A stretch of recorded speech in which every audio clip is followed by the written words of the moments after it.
उर्मिला अपनी निद्रा केवल लक्ष्मण की उपस्थिति में ही तोड़ सकती है। जाओ लक्ष्मण, और जाकर अपनी पत्नी से मिलो। तुम्हारे और उर्मिला के सम्मिलित प्रण के कारण ही मेरा और सीता का प्रण पूरा हो पाया है।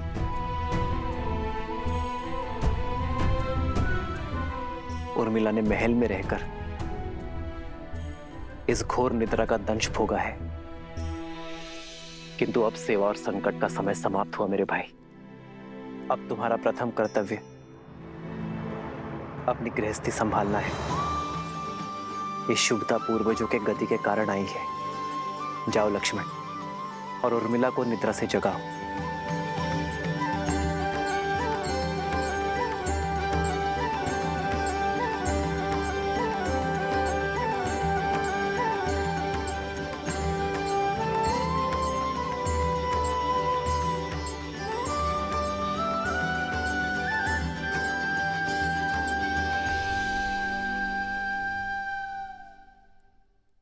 चौदह वर्ष तक मैं आपकी नींद लेती रहूंगी, ताकि आप 14 वर्ष तक बिना सोए अपना धर्म निभा सके।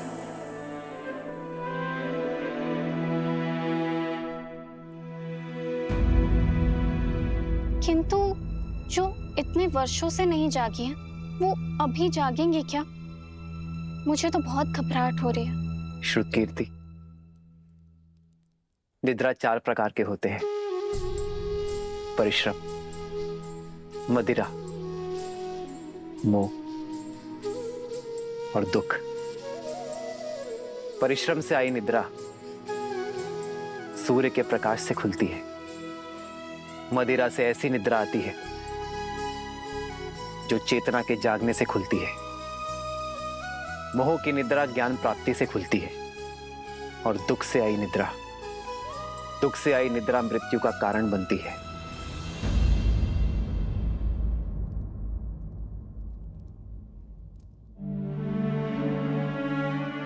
मैं जहां पर भी रहूं आर्य, मेरा मन सदैव आपके पास ही रहेगा। मेरी केवल एक ही इच्छा है आर्य, कि मैं जब भी अपनी आंखें खोलूं केवल आपको देखूं।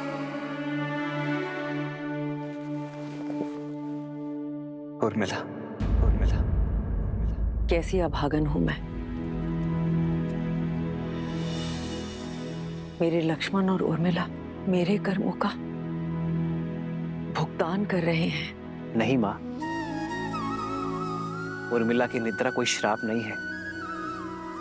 ये तो उसका तप है, प्रेम की शक्ति है। उर्मिला केवल अपनी निद्रा ही नहीं, लक्ष्मण की निद्रा भी ले रही है। ये तो निद्रा देवी का आशीर्वाद है लक्ष्मण और उर्मिला दोनों को।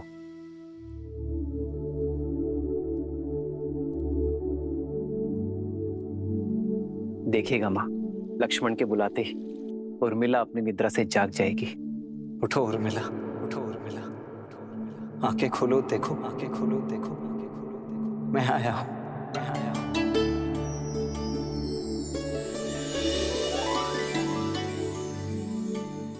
आर्य, आप,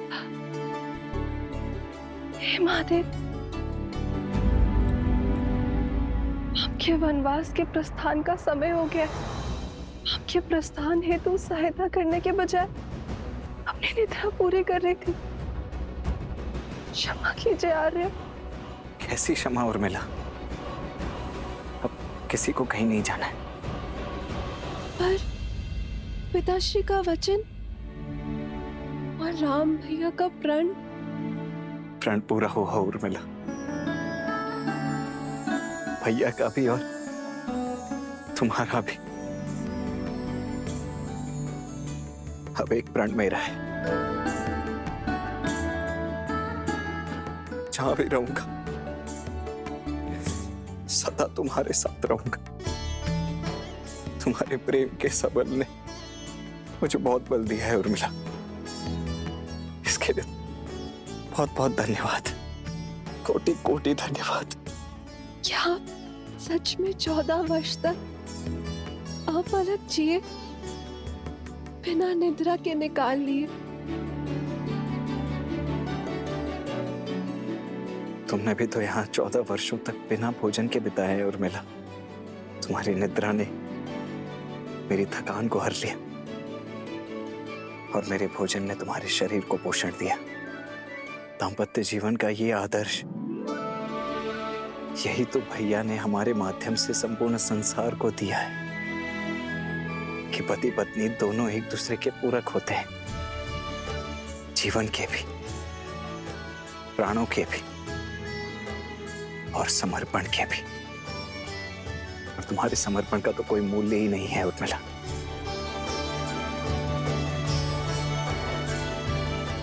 अब चलो, पूरा परिवार, समस्त अयोध्या और विशेषतः भाभी माँ तुमसे मिलने के लिए अत्यंत व्याकुल है। मैं भी आ रही हूँ। आओ। दीदी,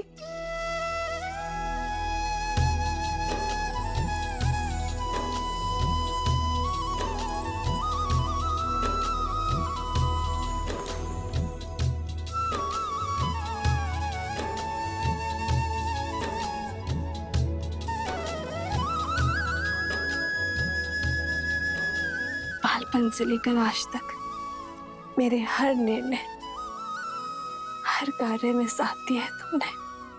और आप मेरे और मेरे पति के लिए, इस रघुवंश के लिए लक्ष्मण भैया को हमारे साथ भेजा। एकांत का दंश भी झेल लिया तुमने।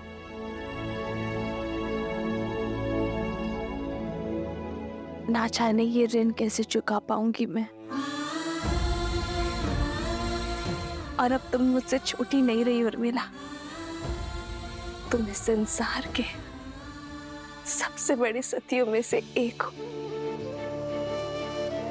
मैं वो चंद्रमा हूँ जो अपने दीदी के प्रकाश से तेज पाता है। मैं आपसे कभी बड़ी हो ही नहीं सकती दीदी।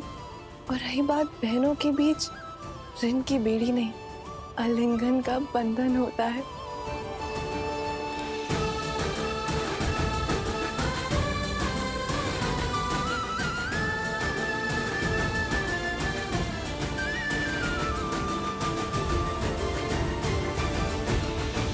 अयोध्या और श्री राम के जीवन से दुख का हर मेघ छट गया। अब सब शुभ ही होगा। इतनी शीघ्र भूल गए पुत्र। धूप छांव दिन रात की भांति ही, अच्छाई और बुराई भी सदा साथ ही रहते हैं। दीपक की आवश्यकता तो वहीं होती है जहां अंधकार होता है और लोग जलते हुए दीपक के प्रकाश में उसके नीचे पसरे हुए अंधकार को देखना भूल जाते हैं। जब सामने सब उचित प्रतीत हो रहा होता है, तभी पीछे से बुराई अपने पंख फैला रही होती है। अर्थात दुख की धूप हो या सुख की छांव, सदा सतर्क रहो। हाँ पुत्र, जब भी हम जीवन में कोई शुभ या मंगलमय कार्य करें, तब हमें अतिरिक्त सावधानी और सतर्कता बरतनी चाहिए।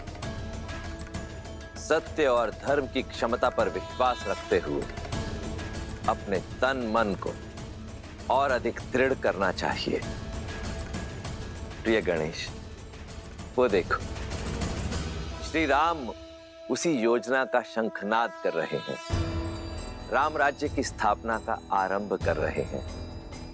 नर रूप में नारायण को प्रत्येक समस्या का सामना करना होगा, हर कठिनाई का हल खोजना होगा, राम राज्य की स्थापना करनी होगी। ऋषिवर, मैं जानता हूं आप सबके मन में क्या चल रहा है, किंतु जो होना है वो अवश्य होगा। 2 दिन बाद शुभ मुहूर्त है और ये राज्याभिषेक के लिए सबसे शुभ है। श्री राम भगवान सूर्य के आशीर्वाद से सूर्यवंश के अगले सिरमौर आप ही होंगे। आपने वन भ्रमण के समय जो ज्ञान और अंतर्दृष्टि अर्जित की है, उसको अपने साम्राज्य में उपयोग करने का समय आ गया है। दया, दंड और दर्शन, इसको अपना शस्त्र बनाइए। श्री राम आपके मार्गदर्शन से जगत कल्याण की ओर अग्रसर होगा। सभी आशान्वित हैं कि आप एक आदर्श स्वराज की स्थापना करेंगे और संसार के लिए शुभता का मार्ग प्रशस्त करेंगे।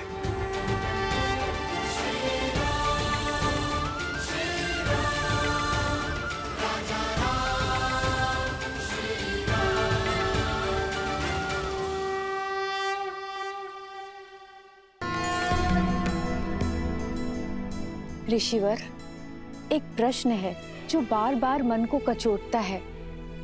क्या उसका उत्तर मिल पाएगा? पूछिए राजमाता।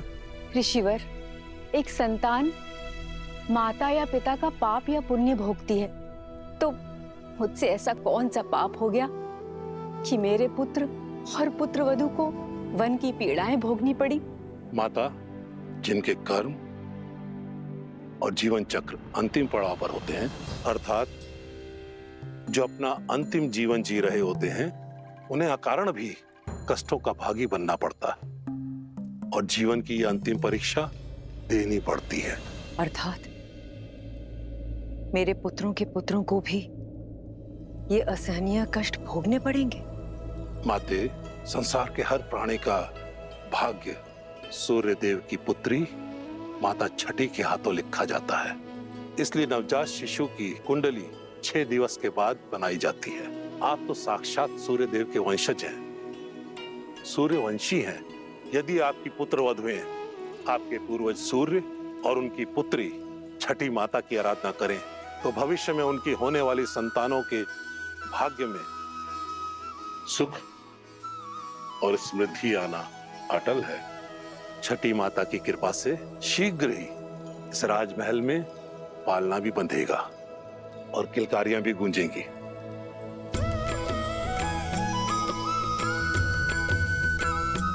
महर्षिवर, हम सभी बहनें छठी माता की पूजा अवश्य करेंगे।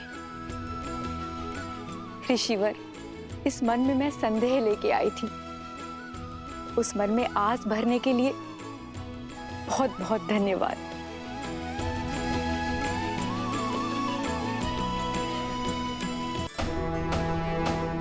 सुनो सुनो सुनो, 2 दिन के बाद हमारे श्री राम का राज्याभिषेक शुभ घड़ी में होने वाला है। सारी प्रजा को निमंत्रण है कि इस पावन अवसर पर उपस्थित रहें। सुनो सुनो सुनो। पूरा नगर पलके बिछाए आपका इंतजार कर रहा है। सभी के मुख पर आपका इनाम, आप ही के द्वारा स्थापित होने वाले सुराज्य की बात है। और महर्षि मुग्दल ने भी तो यही कहा कि इस समस्त राष्ट्र में सुराज्य आप ही स्थापित करेंगे। किंतु ये सुराज्य है क्या? माना कि वानर हूं, लेकिन किष्किंधा का राजा भी तो हूं। कल उठ के ये सारा भार अंगद को ही तो संभालना है मेरे बाद। जानना चाहता कि सुराज्य है क्या? अर्थ बताइए प्रभु। हाँ प्रभु, अर्थ बताइए।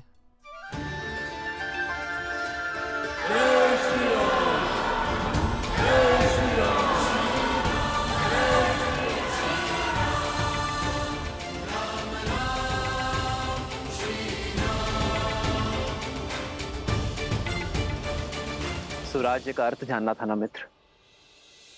सुख, समृद्धि, रक्षण और न्याय, ये सुराज्य के लिए आवश्यक है। सुराज्य का अर्थ आपके सामने है मित्र।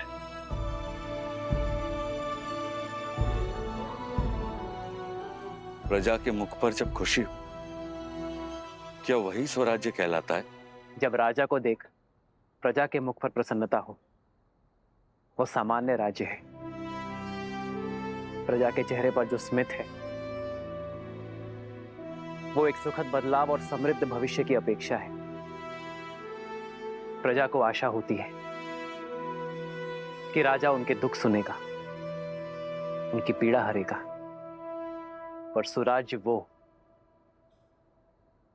जब प्रजा को देख राजा के मुख पर प्रसन्नता हो। राजा को संतुष्टि हो कि वो अपनी प्रजा की अपेक्षाओं को पूर्ण कर पाया है। जब राजा को यह विश्वास हो कि वो अपनी प्रजा के जीवन में बदलाव लाने में सक्षम है, वो है सुराज्य। प्रजा को देख एक राजा तब मुस्कुराता है जब वो जानता है कि ना राजा के मन में कोई प्रश्न है, ना ग्लानि है, ना पीड़ा है, और ना ही उसके प्रजा के मन में। आज मेरी प्रजा के मुख पर स्मित है। मैं अपनी प्रजा की अपेक्षाओं को पूर्ण कर सुराज्य को अवध में लाना चाहता हूं मित्र। और जब यह क्षण आएगा तब मेरे मुख पर स्मित होगा। आओ मित्र।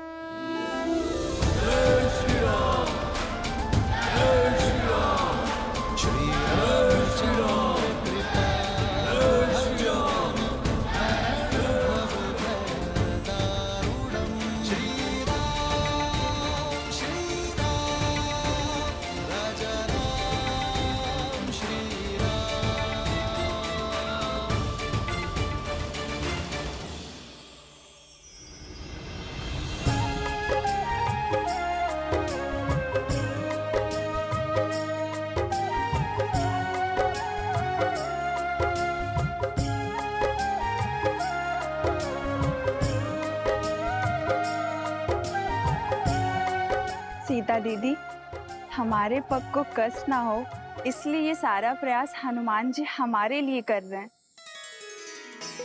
किंतु हमें ये सब भा नहीं रहा।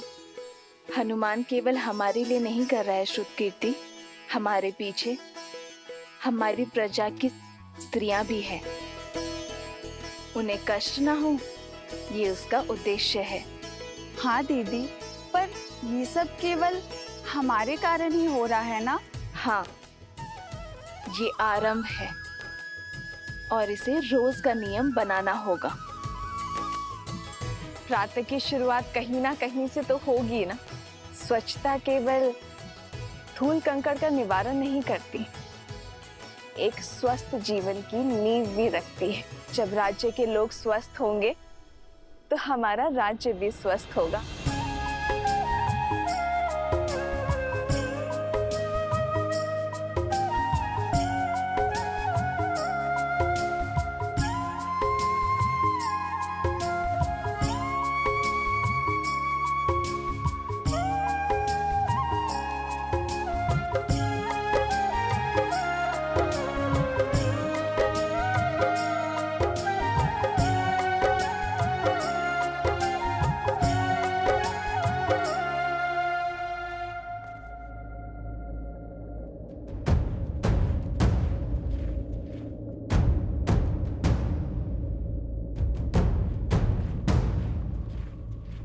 जिस दिन का स्वप्न मैं वर्षों से देख रहा था, वो दिन भव्य और गरिमापूर्ण होगा।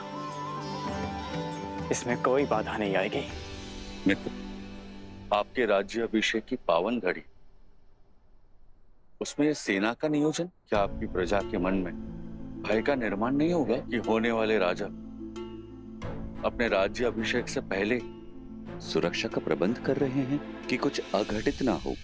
प्रजा और राज्य का रक्षण एक राजा का प्रथम कर्तव्य होता है मित्र। राज्य की सुरक्षा केवल आक्रमण के बाद ही नहीं, उसके पूर्व से करनी होती है। राज्य की सेना एक अन्यायी शासक के राज्य में प्रजा के मन में भय उत्पन्न करती है, तो वही राज्य की सेना एक न्यायपूर्वक शासक के राज्य में प्रजा को धैर्य, आत्मविश्वास और सुख की निद्रा देती है। सुराज्य के लिए राज्य और प्रजा की रक्षा हेतु सतर्क रहना अति आवश्यक है मित्र। जब प्रजा के मन में रक्षण का भय ना हो तो प्रत्येक व्यक्ति अपने कार्य का निर्वहन अधिक कार्यक्षमता के साथ करेगा। इससे राज्य सुख और समृद्धि के मार्ग पर चलेगा मित्र।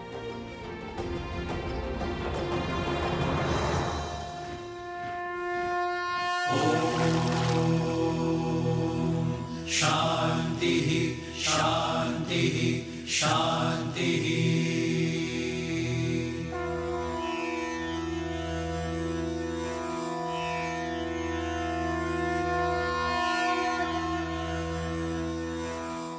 हे सूर्यदेव, रघुवंश की कुल वधु की आराधना और आभार स्वीकार करें। हे छठी मैया, ये समस्त राज्य हमारी संतान है, इनका भविष्य सुखमय और समृद्ध बनाइए।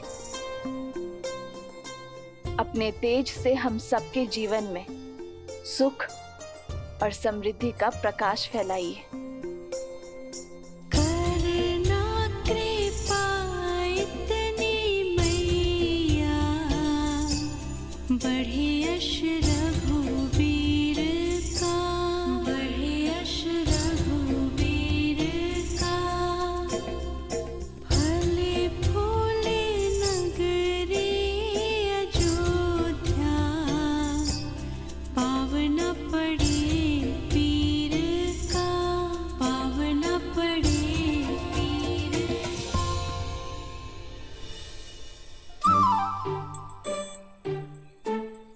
कौन है ये उद्दंडी?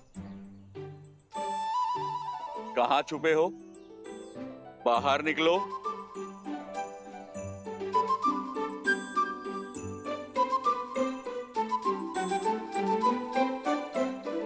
क्षमा कीजिए प्रभु। किस बात की क्षमा? वो हमारी गेंद आपको क्षति पहुंचाई। इसका दंड तो अवश्य मिलेगा, किंतु दंड से पहले एक बात जानना आवश्यक है कि किसी भी क्रीड़ा में ये विशेष ध्यान रखा जाए कि किसी को हानि ना हो, किसी को क्षति ना पहुंचे। जी प्रभु, हम दंड के लिए तैयार हैं। पहले वचन दो कि इस बात का ध्यान रखोगे। हम वचन देते हैं, अवश्य ध्यान रखेंगे। तो अब दंड के लिए सज्ज हो जाओ। अपना हाथ आगे करो।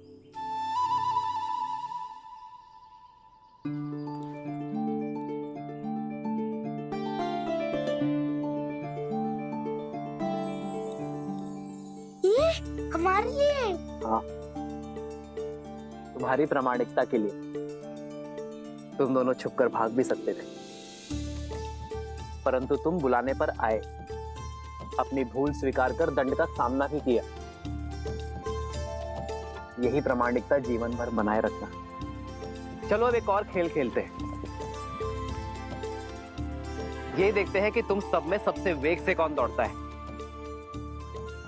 भागो।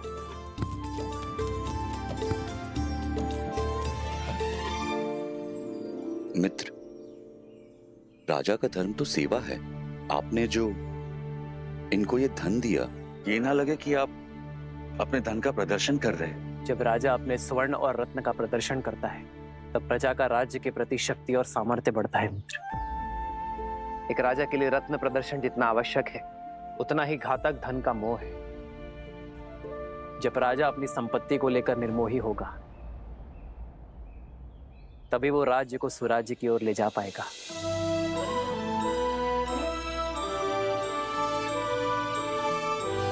राजा की संपत्ति पर प्रजा का गर्व और राजा के लिए भार हो, यही सुराज्य का सार है। जब राजा अपनी संपत्ति पर गर्व ना करे और उसे अपने कार्यों में प्रयोग करे, तभी राज्य सही अर्थ में सुराज्य होता है। अति सुंदर। आपके विचारों ने हमारे विवेक को झंझोड़ दिया है। आपके ही मार्गदर्शन से अब से किष्किंधा में भी सुराज्य होगा, राम राज्य का परचम लहराएगा। जय श्री राम।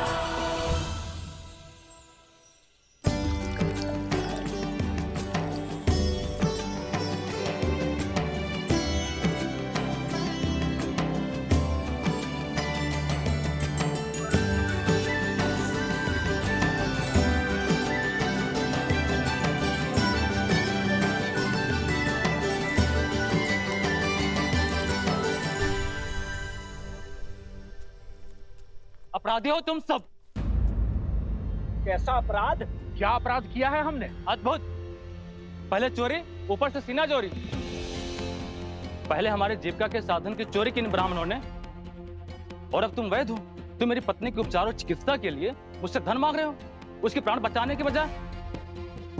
मैं ब्राह्मण हूँ, चोरी जैसा शब्द मैं सोच भी नहीं सकता। और ये लकड़ियां यज्ञ के लिए है। ये मेरी जीविका और मेरा धर्म है। हाँ, और औषधियां मेरी जीविका है। यदि मैं अपनी औषधियां बिना मोल के दे दूं तो मेरा परिवार कैसे चलेगा? मित्र, ये तीनों ही अपनी जगह सही, अब इसका क्या उपाय है? सुराज्य का चौथा स्तंभ, न्याय। आओ मित्र। प्रभु, प्रणाम प्रभु। क्या हुआ? ये कोलाहल क्यों है अयोध्या में? कोई बात नहीं रघुनंदन, हम तो बस ऐसे। प्रजा का राजा से समस्या छुपाना राजा की हार और राज्य के पतन का सूचक है। निसंकोच कहिए। प्रभु, पूरे दिन सूर्य के ताप में जलकर गिरी हुई लकड़ियां एकत्रित की थी, परंतु बीच में हमारी कुल्हाड़ी टूट गई। हमने लकड़ियां सूखने के लिए छोड़ दी थी, सोचा इन्हें बेचकर पुनः अपना कार्य प्रारंभ करेंगे। किंतु इन ब्राह्मणों ने हमारी लकड़ियों का उपयोग यज्ञ में कर लिया। प्रभु, प्रभु, शास्त्रों के अनुसार स्वयं गिरी हुई लकड़ियों का उपयोग केवल यज्ञ में ही किया जाता है। अब आप ही बताइए, शास्त्र नीति का पालन करके हमने क्या अपराध किया है, पाप किया है? यहाँ किष्किंधा के राजा मेरे मित्र वानर राज सुग्रीव उपस्थित है। क्यों ना वो इस समस्या का हल बताए।